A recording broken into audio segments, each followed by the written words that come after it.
in my opinion, but I don't think deer can live up north, and not on the caribou diet. I think they got to have a different type of diet to and fur to live up here. I think our erosion problem is a bigger problem, though. Yeah. Bigger than permafrost stuff? Yeah, because, I mean, we can keep permafrost frozen, but if erosion's there, then I would probably have to stop the erosion first. Yeah. During these storm events that we've had here, that's one of the concerns that have come up is that what does the water level have to be for the ocean to breach over into our fresh water and contaminate it with brackish seawater? If that happened, it would be hard for BUC to produce. It'd be harder for them to produce fresh water. I think they could do it for a while, but I don't know if they could keep it at the same level that they're producing water right now. So that's one of the concerns with more likely storm events happening on the north or in Utqiaġvik, because that, we've got to protect our fresh water. I mean, it's going to take a big storm to be able to do that, but it's one of those things that we have to think about and prepare for.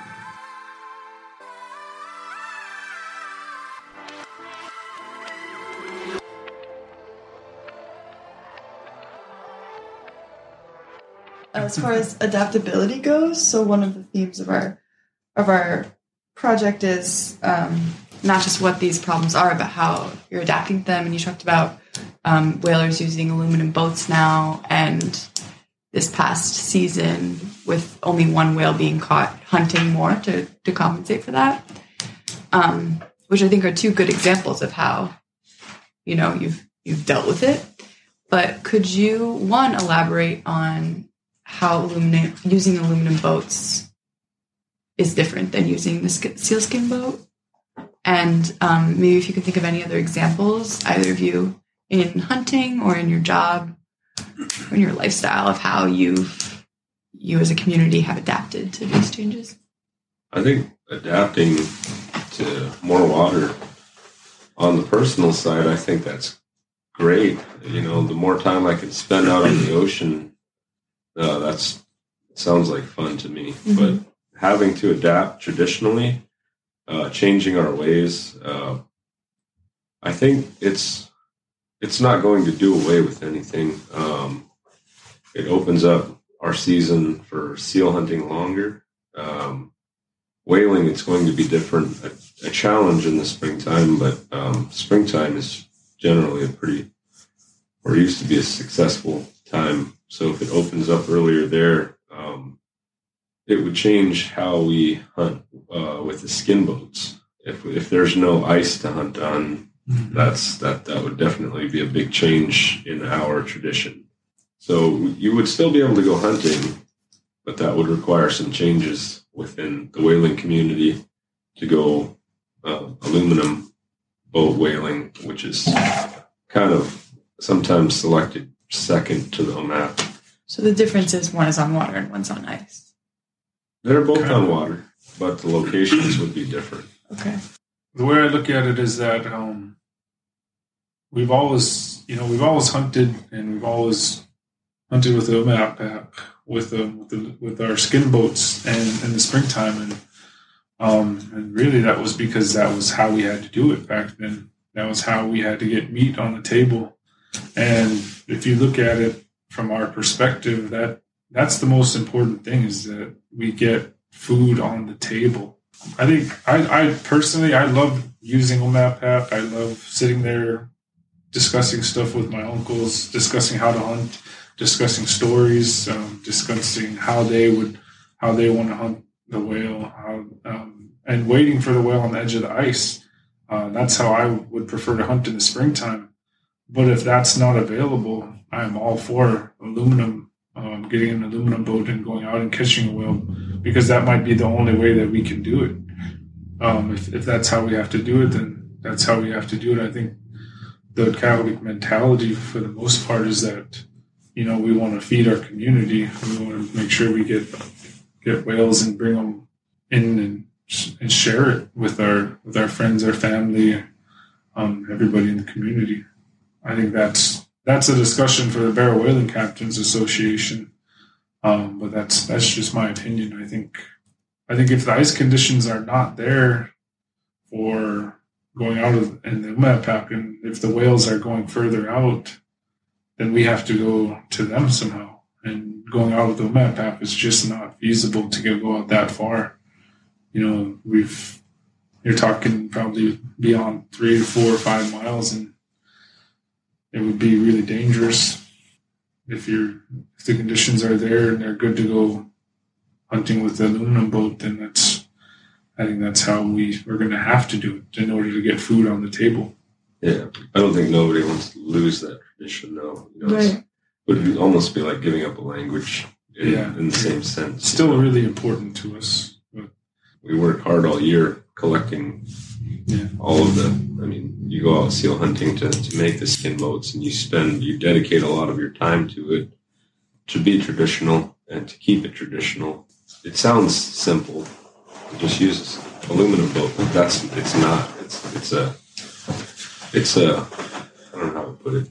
It's a big burden. It's still difficult. It doesn't make it easy. I mean, you think about this last fall whaling, for whatever reason, the whales weren't there. Guys went out 30 or 40 times with their boats, and we only got one whale for the whole community. So it's still not easy. It's still difficult.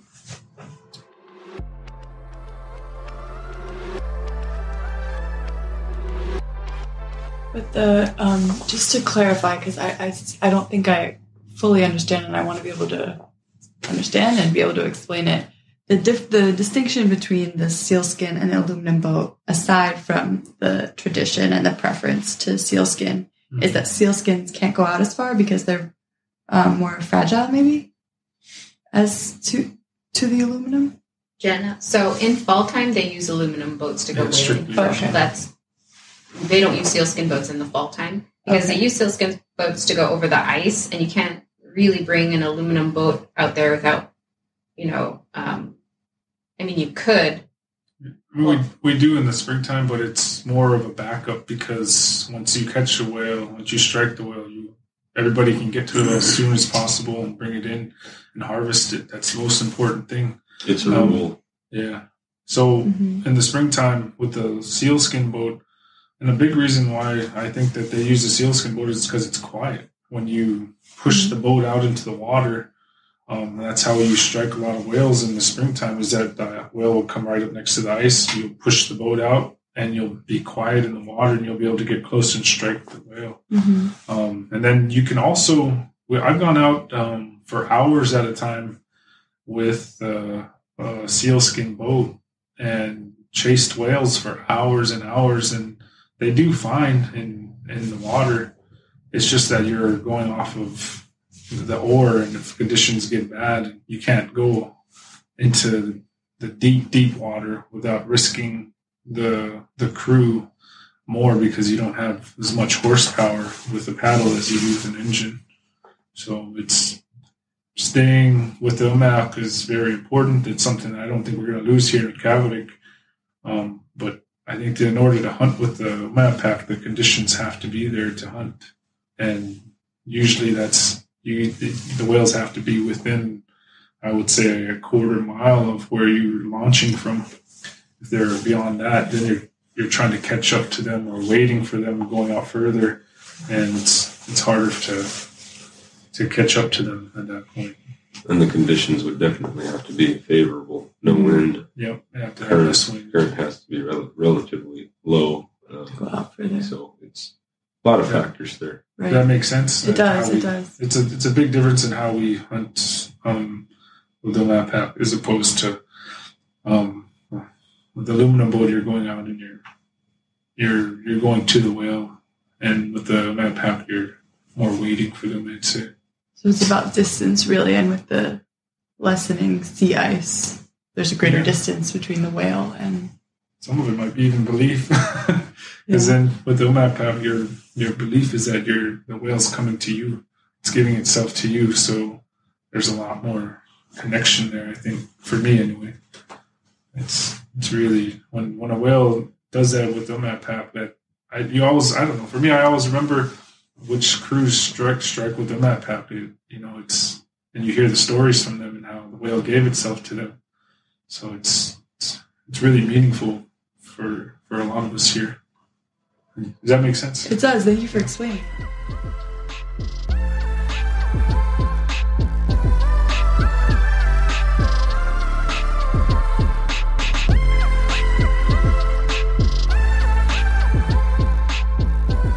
Maybe any advice for any younger kids, maybe the next generation? Go get a big knife and go cut up some whales.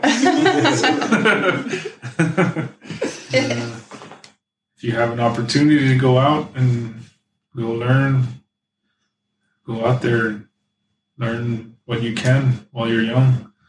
You don't have to step in there and do it all. Just got to step in there and learn. It just takes that first step. I think we have a lot of younger captains right now too. 30s and 40s. They're really dedicated to whaling, and every time I hear them speak, they're always talking about, encouraging the younger generation to go out and help with the whales, help with your community, or help with serving your community. Just keep on whaling, and we definitely don't want to lose the tradition. We don't want to lose this way of life. It's really what we try to do every year and what we look forward to. Come on now and go whaling. Yep. So there's a lot of discussion going on about adapting to climate, adapting to weather, but maybe another chapter or something for later, to think about is, I think the bigger concern here is adapting to generational differences. This is definitely not what our grandparents went through. This is not what, even 20 years ago, the generational difference in whaling and hunting and community here, it's not what it was. Now it's a pretty big, thriving community here, but it wasn't the little town it was when we first started off. So adapting to change here would be another story. Some of our uncles, they'll try to relate to us like, oh, you guys got to be like when we were, back in the 80s. And like, have you looked at town recently? Have you looked at the differences in currency even compared to then? Fuel, land conveyance. They were giving away free land back then. So the differences between then and now is striking, that we're subjected to different challenges in this day and age on top of climate change. So yeah, we've got our own challenges for this generation.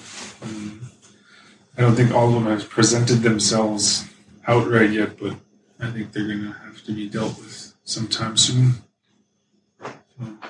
Yeah, 10 years ago, your front yard was a lot different. Yeah, there was not even 10 years ago, 5 years ago. There was a new building right here. We were going to go see Utqiaġvik at the hospital, and I was going to go drive there, and I started driving to the old hospital. And I was like, oh yeah, wait, I could have just walked earlier. Like, it's just right across the street. I totally forgot. It just, my mind still goes straight to that old hospital instead of this new one. I think eventually, there's going to be a lot more discussion for this generation, for our generation, when the oil and gas start heading more closer to west, because right now they're 100 miles away from Utqiaġvik and where we hunt and where we spend our summers. When that gets closer to home, we could look at Iñupiat and see kind of what they went through, learn from that, see how we would like to address any concerns that come up from them, and make sure that with oil and gas development it's done the right way, I think. But that's a few years down the road. That's something that's going to come up, we know, and we'll be prepared to discuss, I think. Because I worked in the oil field for 10 years, and I know how oil just is developed. I know how quickly it happens, and I know, and we've hunted in Utqiaġvik, and we've seen the changes over the last 10 years, even from Alpine being a completely satellite outside with no roads to